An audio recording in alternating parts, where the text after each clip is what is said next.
Yes guys, going on, welcome back. It is episode number 31 of Career Mode. Hope you're doing well. Sunderland doing well. Great start to the season, man. 3 wins in our first 4 games in the league. Might have lost to Manchester United, but that win against Monaco on match day 1 of the Champions League was a great start to our CL debut.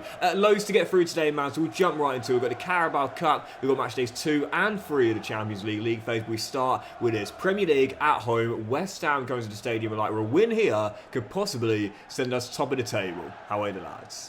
Guys, as it is Sunday morning, I am going to ask you once again, if you could leave a like to support the channel, I'd really appreciate it, because today we'll have another double upload day. It will be the quad as normal. It's the international break, man. I can't miss out on a quadruple when it's the international break, but yeah, I'd like to show some support. Really appreciated. As I said before, I've got a full-time job, so to dedicate as much time for this can be very difficult, but I don't mind doing it when the support is great, as it has been, and a like is always a great way to show that support. As Brian Brobby almost got his first goal, and Norton is there to turn in his second of the season. And that is what I do like to see. Black Cat in front, Kyle again. Do. Kyle Norton, do. Kyle Norton. I mean, it's a bit of a tapping. To be fair, it's really lucky the way the ball bounced straight into his path as he was running through. But listen, luck or not, you've got to be in the right position at the right time. That's the importance of that positional sense. Always ready for any kind of knockdown, any kind of deflection. Kyle was there. And Norton, second of the year for Norton. Obviously, Guerreau's got one as well. Don't forget, he's got an assist, Kyle, as well. What a start for the kid.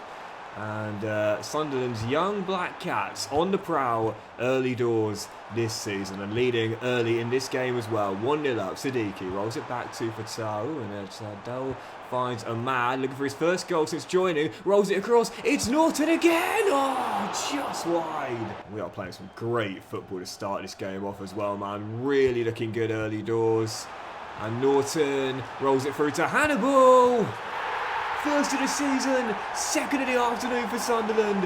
What a start these young Black Cats have made to season 4. Title contenders? Based on this form, why not? In the season opener, we were talking about development plans and how I haven't put any of my players on them. I am tempted to put Norton on one that will improve the skill moves, though, because he's only got 3-star. And I know you guys are the same as me, but like, wingers with 3-star skill moves, they might as well have 1-star. Do you know what I mean? I need my Berber spins. You know, I need my rainbow flicks. I need my Ronaldo chops. In fact, I think you can do Ronaldo chops with 3-star now. Can you? I'll have a go in a second.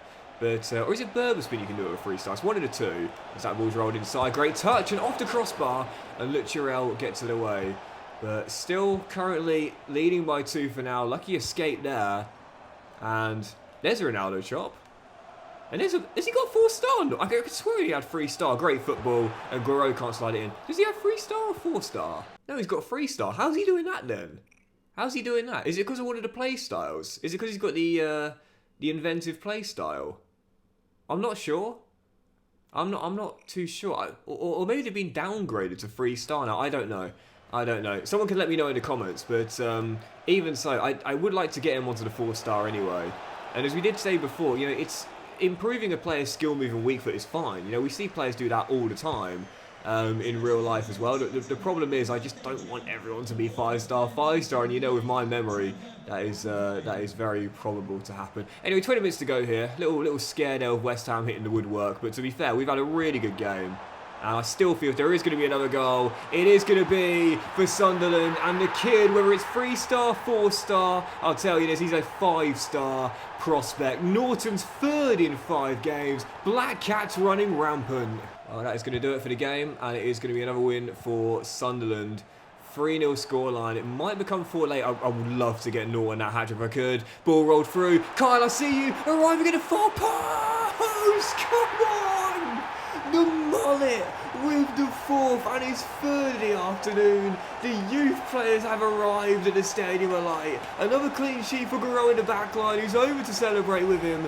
But all the headlines are coming to the man on the left-hand side. Kyle Norton wasn't going to miss that. Sunderland are absolutely on fire right now. A 4-0 victory, another big win. And the shocking part of this incredible start to the season is we still haven't seen seen Brian Brobby get a goal. We don't need to. Norton's getting them all. I do know some of you guys in the comments have been saying, Doxy, Brobby's a decent striker, don't get me wrong, but he does go missing on occasion. Maybe you could do with an upgrade in that position. Well, based on his start to the campaign, maybe you are right. No goals in his first 5, only the 1 assist. Something to consider when January comes around. Right now, though, don't really want to make any change to the team because we are flying. Following game, Carabao Cup, midweek, Ipswich Town. Been a bit of a yo-yo team in this career mode so far, but back in the championship to take on the Tractor Boys at Portman Road. And just like last season, it's Rezzies all the way, no matter how far we go. We've got bigger fish to fry and a chance for the backup brigade to show they deserve more minutes.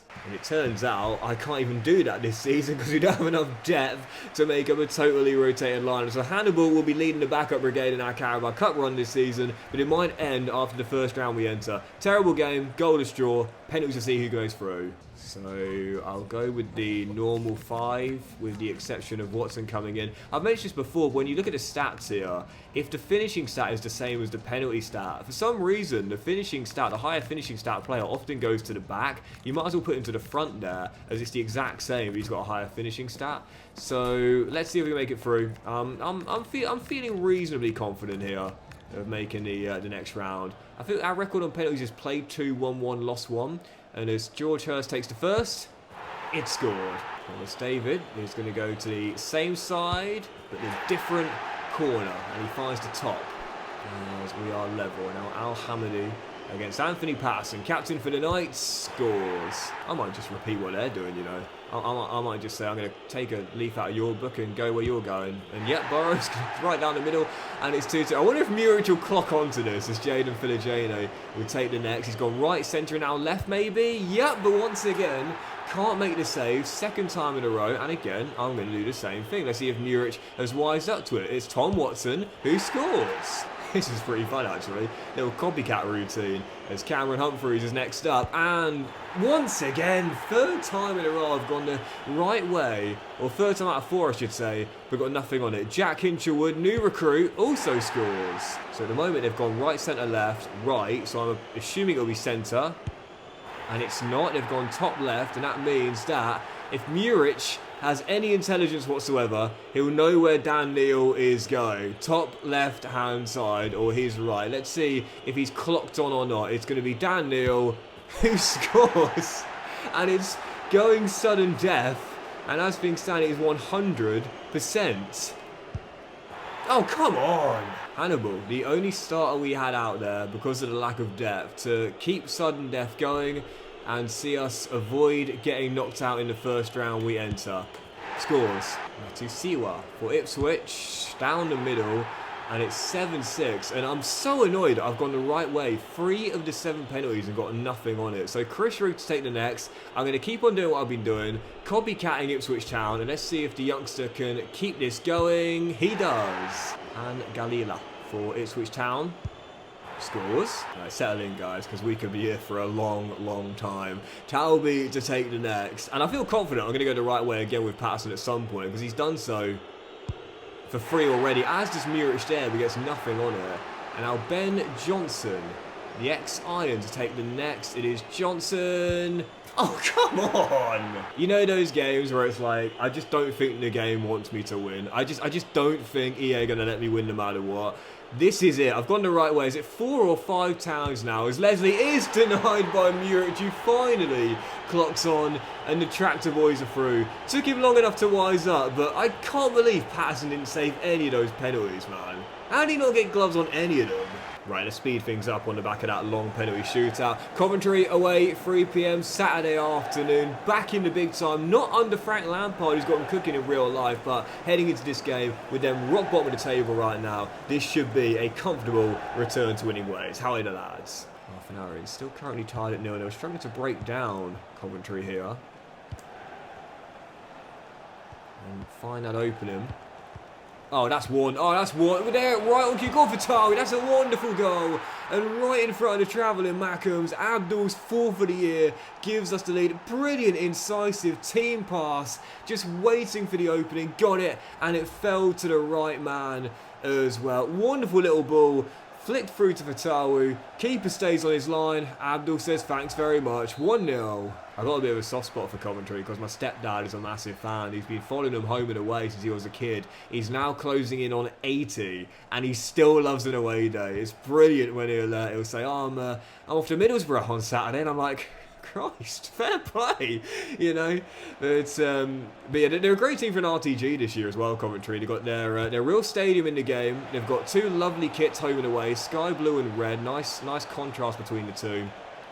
And one of the things about Coventry I really like as well, there's Norton's shot, he's blocked and a mad fires it wide, is their badge is amongst my favourite badges in English football as well. In an era of minimalism taking over in football, Coventry's badge being so extravagant, so sparkly, so shiny, with loads of stuff on it. I love the fact they've never rebranded to a minimalist logo like so many other clubs have. Anyway, it's still leading by 1 here, just trying to grind out this win. Not like many of our other wins this season, but a win is a win, and I'll certainly take it. Well, they might be bottom of the table, but to be fair, they made it a lot harder of a game than I thought that was going to be. Did get the win for a lovely team goal converted by Fatawu, but certainly not as one-sided as I was expecting. I'll say it again though, a win is a win, and we will take it and move on to the following game with a return to winning ways. Next up, Fiorentina away in Florence, heading into this Champions League match day 2 of the league phase. On the back of the big win against Monaco on match day 1, a 100% start to the campaign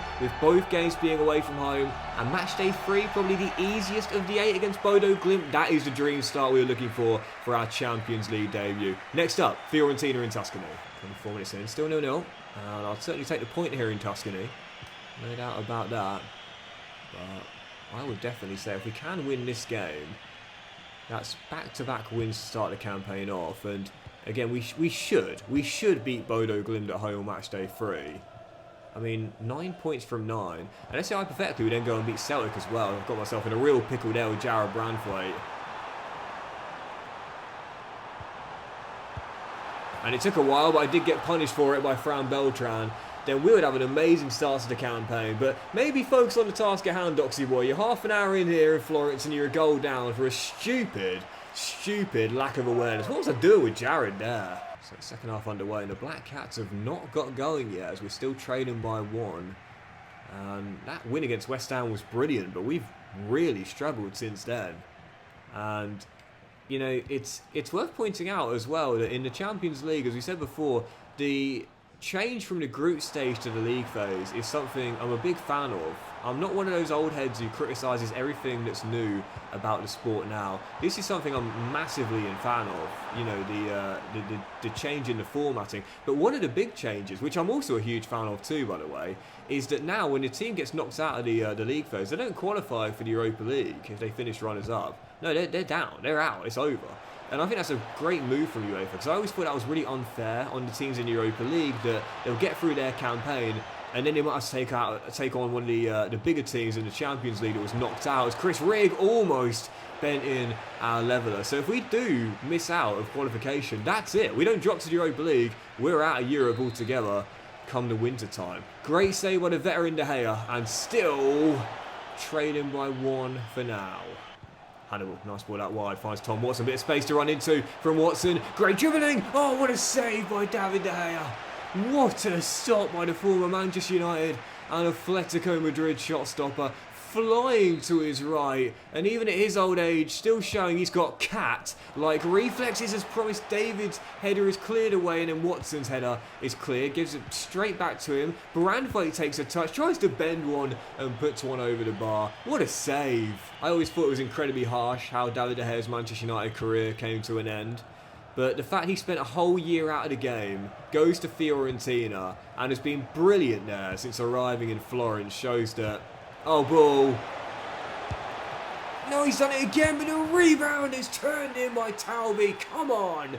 He's still got it. Great save again, but thankfully didn't get the help from his teammates. Big equaliser by the Moroccan. It's a disappointing draw, man. I was on top for pretty much the entire game, but an individual error in the first half cost me what would have been back-to-back wins. We won't lose either of our first 2 games, but considering how tight the league phase league table often is, that is definitely a missed opportunity. It was Lucas Beltran who got the goal for Fiorentina, by the way, not Fran Beltran. Anyway, Anyway, following game, back to matters domestically, and yeah, only one win in our last 3 games. Black Cats flow out the blocks, but now starting to slow down a little bit. Back in the northeast, on the back of that 3-game road trip, Brighton comes to the Stadium of Light. Let's return to winning ways here.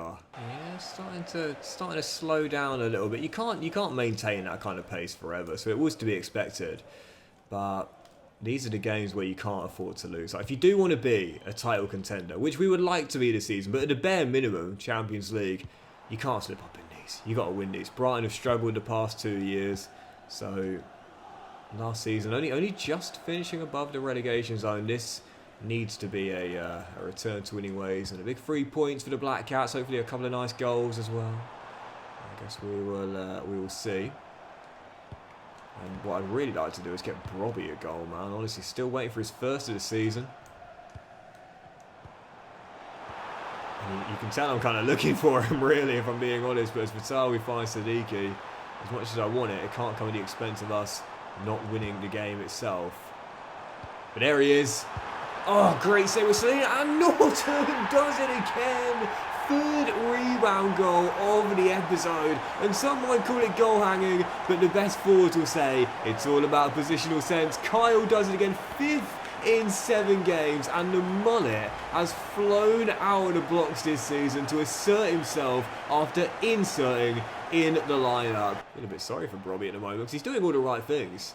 Doing everything right. He's in the right positions, he's taking the shots, not shying away from the ball, working hard, just can't get the goal with him yet. Oh, that's so unlucky, but I can't really be complaining about bad luck considering the amount of rebound goals I've scored already today. Ritter follows in his own miss, 1-1. And that is going to do it, and it is going to be another game without a win for Sunderland. Only 1 in our last 4 in all competitions, and we might lose it here at the end as well. Ritter finds Calafiori, dinked into the middle, and the header saved by Roofs.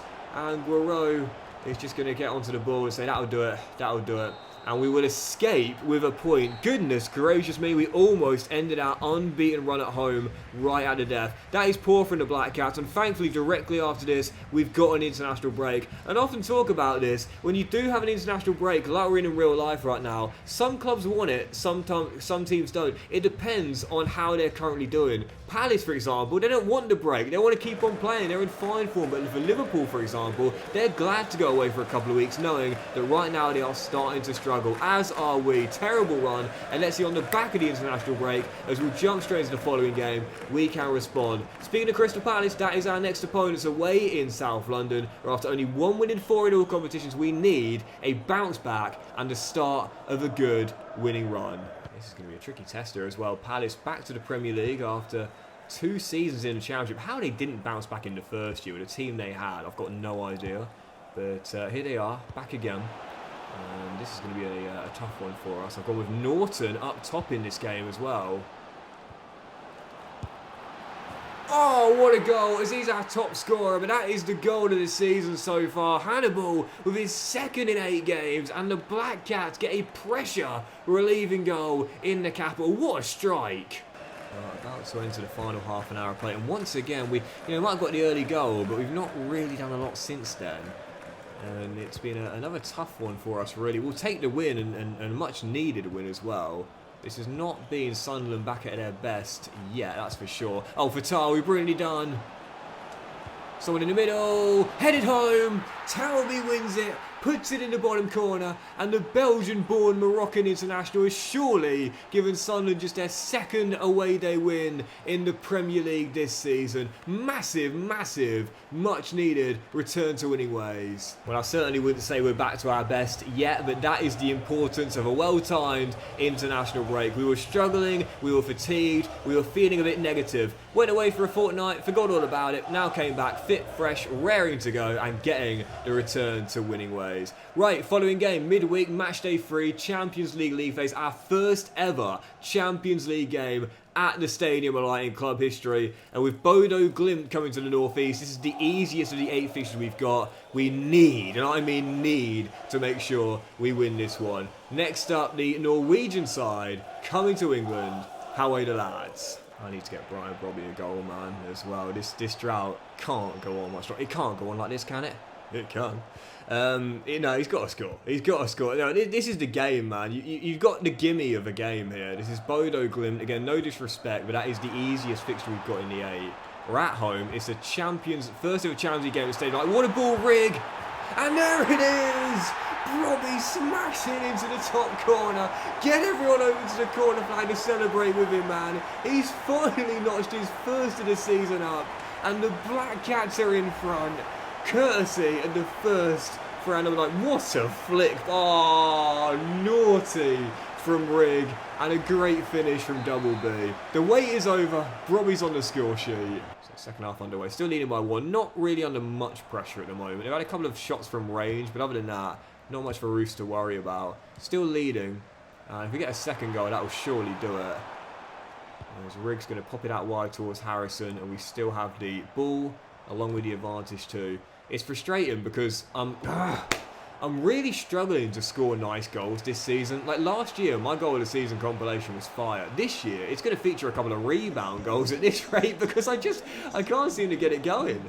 Really tough and not quite clicking the way I have in previous years.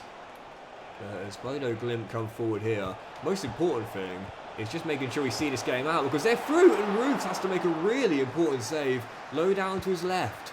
We might have returned to winning ways. We might be getting back to winning ways in Europe too, but I'll say it again, Sunderland far from at their best. Yep, the wins may be back on the board, but performances still aren't up to the standard we'll need to reach if we are to be in a race for the title this season in the Premier League and go far in the Champions League as well. And speaking of the former, following game will probably end on this. First time weird derby of the season, Newcastle United coming to the stadium alive. The last time we played host to them, we were thrashed 4-1 in our worst defeat of the save. Let's make sure a better performance in this game here and our third win on the trot in all competitions. Probably our final game today, Newcastle in the time weird derby. How are the lads? I really need to get a nice goal as well, man. I still haven't got one yet.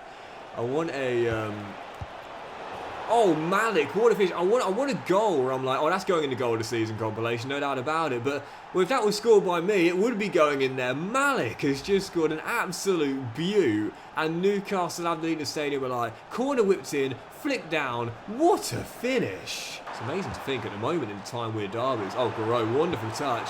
Hangs one up. And Fatal, oh, that would have made it. Fatal, his acrobatic effort goes into the side of the net. But in the time weird derbies, the home team has lost, I think, more times than they've won. As things stand, it's going to be back-to-back defeats at the stadium alive. Second half underway. Still we find ourselves down by 1 courtesy of that super strike from Malik. And as things stand, it's going to be a loss at home to Newcastle for the second year in a row. And we'll be knocked off our perch at the top of the table as well. Pedro Goncalves finds Alanga. It's an easy claim for Roos. Oh, no, I didn't mean to do that. Roos bowls it straight to Guimaraes. Ball roll through. Voltamano makes it 2. A goal of my own undoing. And the big German puts it into the back of the net to make it 2. What a stupid goal to concede. Tried to bowl it out quickly to Siddiqui. Straight to Guimaraes. Rolled through to the former Stuttgart striker. And it is going to be back-to-back home defeats in the Tyne Weir derby. Goodness gracious me. We are just not clicking. We've had a couple of games this season where we've played really well, but we are just not quite on it yet. You can just feel it.